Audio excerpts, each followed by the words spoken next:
You've been told that if you want something done right, you have to do it yourself.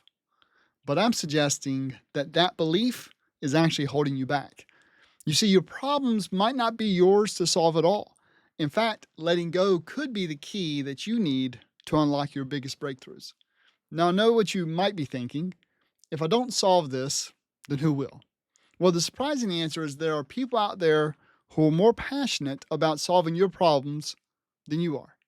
And while they're doing that, you could be tackling something that only you can solve. And in this video, I'm going to break down why doing it all yourself might be the very thing slowing you down, how to spot the right people to hand problems off to, and the one simple shift that can double your impact. The great thing is, this shift has nothing to do with working harder, but it has everything to do with where you aim your energy. But before we get there, I need to show you why solving every problem yourself is the fastest way to hit a ceiling. Trying to solve every problem yourself is a trap. I mean, you've probably had those days where it feels like every decision, every fix, and every question somehow finds its way to you. I mean, it can be flattering at first. You feel needed, you feel important, you feel in control. But there's a hidden cost that most freelancers and service-based business owners never see until it's too late. When you're the one plugging every hole in the ship, you don't have any hands free to actually steer the ship. You might feel like you're keeping things afloat, but you're actually just drifting. And you're missing the chance to actually, chart a better course. And we'll talk later about the kind of opportunities that will only show up once you stop doing it all. But for now, think about this. When you're buried in the weeds, you stop noticing the garden.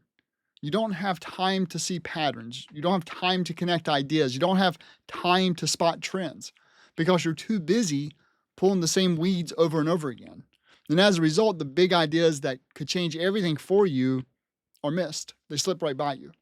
Now, the ironic thing is that the more control you try to hold on to, the less control you actually have over the future. Because growth happens when you're building, not just maintaining. And the longer you stay stuck in the role of, chief problem solver, the more you train your clients and even your friends to bring everything to you, which only guarantees you'll have less time for the things that actually matter.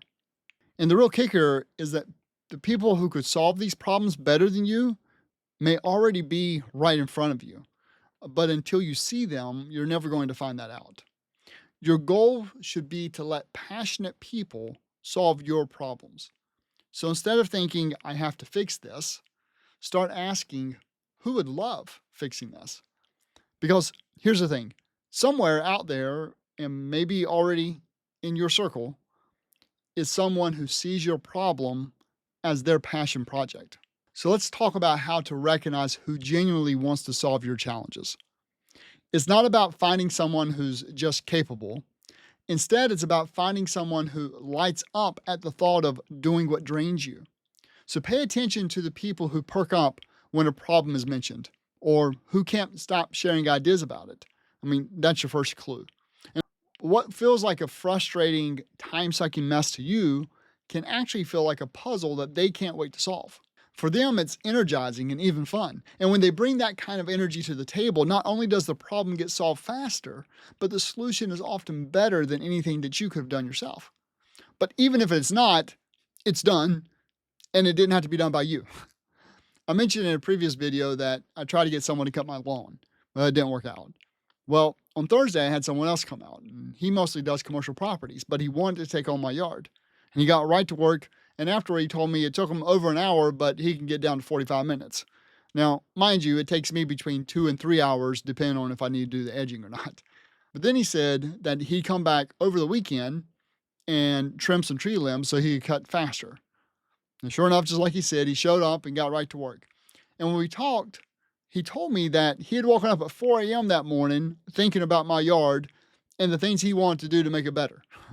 I mean, he was oozing with passion about lawn care and about my lawn particularly. I mean, I live here and I don't care about my yard anywhere near as much as he does.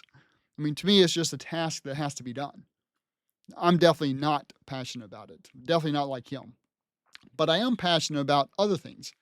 And I've been told several times by people that chose to work with me, because of the passion I had for solving their problem is why they picked me. And that's my point. While I could solve my long care problem, I shouldn't be. I should hand it to someone who's passionate about it.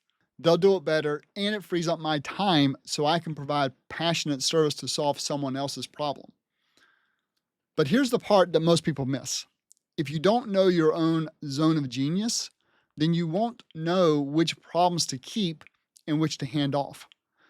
So the key is to focus your energy where it matters the most. Your zone of genius is that sweet spot where you're not just good at something, but you also love doing it. Because of that, it creates outsized results for you or your clients. The problem is most people spend the majority of their time outside of that zone. Instead, they're buried in work they're only okay at or work that they don't enjoy.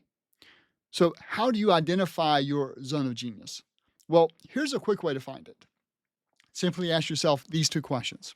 Number one, what's the work that makes me lose track of time?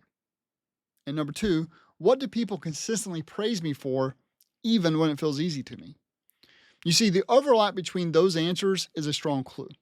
And here's the kicker. Your zone of genius often feels so natural that you probably undervalue it. But to others, it's extraordinary. But once you know your zone of genius, you need to guard it like a hawk. You have to create boundaries that protect your focus. This means learning to say no to work that doesn't fit in your zone, even if you can do it, and even if you've done it before. It also means building systems or hiring help to keep the noise away from your highest value work. I'm able to handle clients, run an automation agency, and start a SaaS company because I had time to. I wasn't out mowing for 3 hours on Saturday. Solving the right problems actually creates exponential impact because when you're working in your zone of genius, your results actually compound. You make better decisions, you spot opportunities faster, and you deliver more value.